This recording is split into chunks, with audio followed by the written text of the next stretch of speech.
So I'm so excited to have all of you guys here with us today to share a little bit of your motherhood stories and a little bit of our community of all of the moms that we have just represented. And so we're just going to chat a little bit today and talk a little bit about what's happening in our lives and the experiences that we've had. And I want to hear from you a little bit about what your experience as a mom has been. So my youngest, when he's ready to get up, he gets up. So he comes in, he runs in, but he runs in with a bunch of blankets, and he just catapults onto the bed and is like, it's time to get up, it's breakfast time. And then he just kind of lays on us until somebody shimmies out. So it's a process. Does he kind of burrow in there? Oh yes, he's like a hamster. Like he does everything over him, and he gets in, and his favorite game is hide and seek. But he just burrows, and we're like, "Where's Micah?" And he's just quiet, and he's just burrowing. So yeah, it's interesting. That's so funny. Do your girls wake you up at all, like in the morning early? No? The mine sleep in most of the time. They might miss their naps, but they sleep in the morning. Okay. So Ayla will be the first one usually awake, the baby, and she'll like just start making noises, and eventually she'll cry if I don't go right away. But she wakes you up with sweet sounds, not with like. No, she doesn't cry. She's going like, that's the way to wake up. I know it is. Nice. I'm okay with not being at the catapulting into my bed phase. Yeah. We'll get there one day. You're probably not far from that though. No, I know. Oh no. Grayson used to sleep until like 10 and it was amazing. Oh. Like we would have quiet coffee time, and now we just hear like we'll be in bed and we hear boom. That's like the moment like okay, he's out of his bed. And so you're just like counting the moment he's like makes it. He opens the door and just smiles, and so we like pretend we're still sleeping, like we hope he doesn't see us. And he opens windows, he removes sheets, he lifts your legs. And if you're still like dead asleep, then he like starts bringing his toys. He's like, I'm gonna bring the morning to you. And that's like, you become a road. Well, the other day, Callie was like, Mom, you're big. I was like, oh, thanks. And then Charlotte was like, and you're old. I was like, oh, great, thanks. Oh no, that's hilarious. Yeah. Because I've got a girl and two boys, and I see like my little girl, she's very methodical, organized, and the boys are a little bit all over the place. Yeah. So yeah. That's funny. Kaya wakes up very early. Okay. But I found that like I forced myself to wake up earlier than her, which has been tough during the pandemic. Yeah. But I forced myself to like go to the gym in the morning, so by the time I get back, she's like just waking up.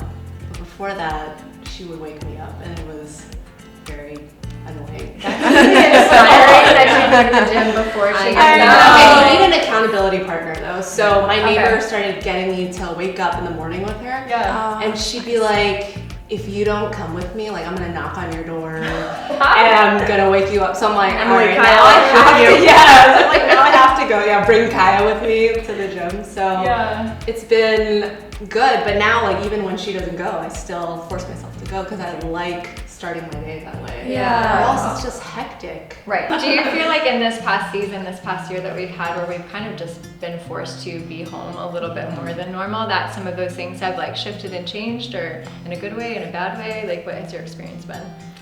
Yeah, it's definitely been more. I do think in an odd way sometimes we are cherishing that craziness right now. Even in the mornings, like sometimes we'll just kind of let him burrow in there, but we're like, just burrow next to me. Just burrow quietly for a few minutes. And we wouldn't be able to get that time. My older one, he's always a cuddler, so sometimes we'll just take a couple extra minutes and just be like, you know what? Yeah. Let's just let this be. Let's just let this happen. And, you know, I don't know when else we're always so go. It's like, okay, time to get up. So it's been like a blessing in disguise. Yeah. It's nice. We really enjoy just being together, and Luke, Grayson always tells Luke to get out of mommy's office, even though it's our shared office, because the house is mine. So it's so funny. It's so funny. He's like, get out of mommy's office. She's got to work. I'm like, you tell him. For me, it was invent the world, because I gave birth to a baby like in the middle of just before the pandemic happened, and then it was just me. And before my baby, I'd gone through like 2 miscarriages, so it was really just a lot of anxiety. Like I wouldn't sleep just because I'm just feeling like if I slept, like something was gonna happen. So just the support from like other moms letting me know it was gonna be okay, or sending me the things that I need to just be reassured like she wasn't going anywhere, she was fine. Like that meant like so much, and like just being and knowing some amazing people like Aina, for example. She would always reach out and just say, hey, you know, it's gonna be fine. For me, there is a saying in the African culture, it takes a village to raise a child. And I wouldn't have made it this far without a group of women, you know, just to call on whenever I need help. You know, it's amazing to have a group of girls to just be there to support you, to help you. No judgment, nothing, where you can just be vulnerable and draw from their experiences. It's been amazing. Yeah, just like being able to bounce ideas off of each other, you know, and especially moms that have kind of been through it before, right? Like when you're talking about raising teenagers, I'm like, ooh, what's that like? Because I am looking, well, I wouldn't say looking forward to it, but that's like ahead, right? Fast forward, that's what I'm gonna go through. So just being able to ask like, hey, is this normal? Should I be concerned? Has been huge, right? But being safe, like in a safe space with your moms groups, like just having friends that are going through similar things, but they understand like your intentions. And they know that you are doing it out of, you're asking because you care. Like, what do you feel like has been the biggest joy in motherhood in this season for you?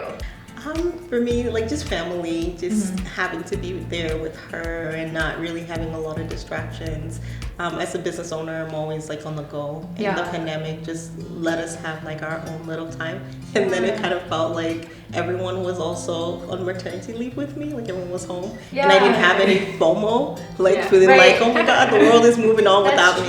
So I felt like, you know what, everyone's like observing like maternity leave with me. So that's cool. It's really cool. Well, I homeschool, so nothing much changed in our world, but also having Trevor at home with us has been amazing, because at least you now got to understand what it's like to spend 24/7 with kids. three kids. So it's been amazing. I've gotten an opportunity to know and understand my children like I've never done before, with no distractions, and as a family we've become stronger and closer, you know, in this past year.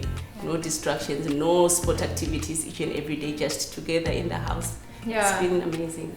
Yeah, I think too, for us, like just being able to slow down, like you said, and have family meals together and have moments to have like those real conversations and just spend time together. I think that now I feel already life is starting to get busy again, and you know, my kids are starting to do sports again, and I feel like I'm a little bit sad about it because I don't want to miss these moments that I have gotten. But I also, like, personally, I just want to make sure my perspective is that I cherish that we had this year, even though there were a lot of really hard things from this past year for sure, and I know that I'm sure all of you have experienced some of that. But I think that in the midst of even the hard seasons of life, and even as we go through motherhood, there's so many like ebbs and flows of that. But I want to always, as a mom, like take away from those seasons like the good things that, you know, that God did even while we were doing that in conversations, and being able to see like your personality come out of your child is so cool. Wow. How important do you think it is for us to have, as moms, to have like a mom squad, like these groups of women that we have, whether they're in the same season of life as us or have gone before and kind of experienced things beyond what we have?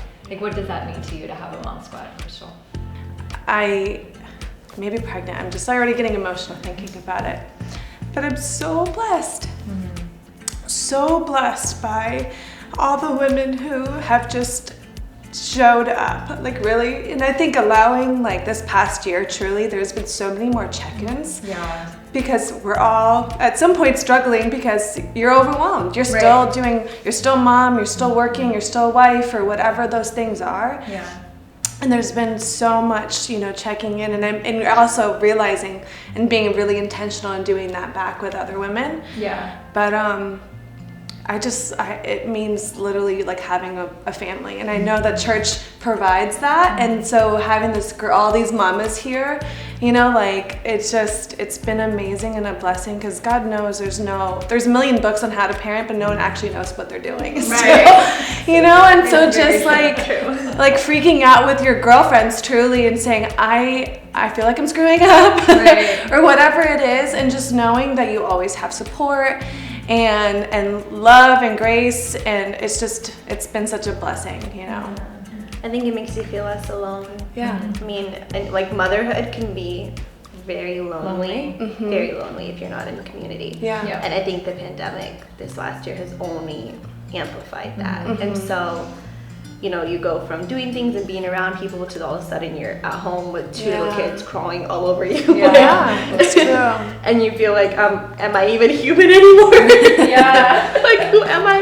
Yeah. And so I think like just having moms to talk about those struggles with, that they are going in their own way, but they still relate and they understand, and knowing you're not alone, that your kids are catapulting into your bed, like, you know, at 6 a.m. You're not alone, that your toddler is like blowing raspberries in your face every time you tell them, or screaming at you, which was what Eliana is doing right now. So she goes, and she doesn't get her way.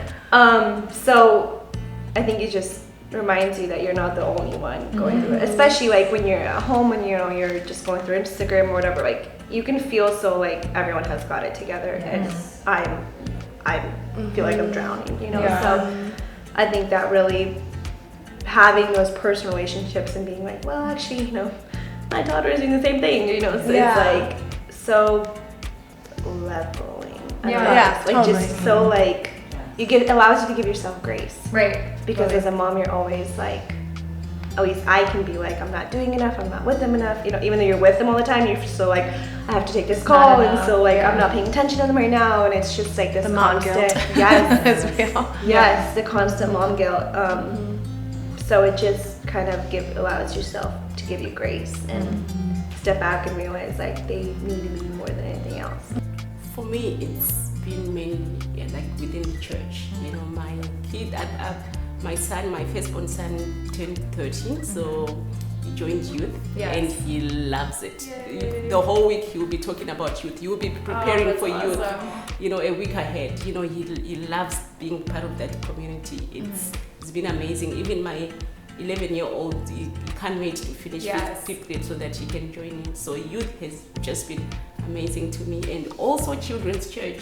We've been part of children's church ministry in the past year, and they love and look forward to just coming in and being part of it. So it's been amazing. Church has been my community, and my children have grown so much just being plugged in church. I would say for me, just the church. When I was going through my pregnancy and it got more difficult and I was really stressing out because, like I mentioned before, the miscarriages, you know, I started trying to immerse myself more in the church, and I started serving, and I was the greeter at the door, and so I had to smile regardless of how I felt that morning or whatever burdens I was carrying. But I would realize, like, every time I was driving home, I felt so much lighter just because I spent the day smiling, and you know, just through that I found like more people who were able to support me, who knew about what I was going through, and was just able to just say, hey, hang in there, it's gonna be fine, or just pray with me. Actually, I had days where I was just standing and smiling, and they're just like, you know, I just want to pray with you today, and just want to, you know, and those things just really, it just made me feel like God is seeing you. And I think sometimes we tend to isolate ourselves. I've done that in the past, and I just didn't want to do that anymore. And just coming to church and finding that community really helped turn things around for me and got me through like a really difficult period in my life. It's amazing. I think that when we do like allow ourselves to say, no, I'm still gonna serve, or I'm still gonna give to my family, or I'm still gonna like be a part of this thing that's bigger than me, it really does help us to kind of have like a better perspective and realize like there is community that wants to pray with you and wants to connect with you and wants to hear what's going on in your life and kind of like be a part of that. Like, what does that mean to you, Mary? Well, for me, it means everything. You know, I can't imagine myself being anything, you know, talk about anything, validating anything about myself as a mother without having that community. So it's just been everything to me. Yeah. It's just been everything to the world to me. Yeah.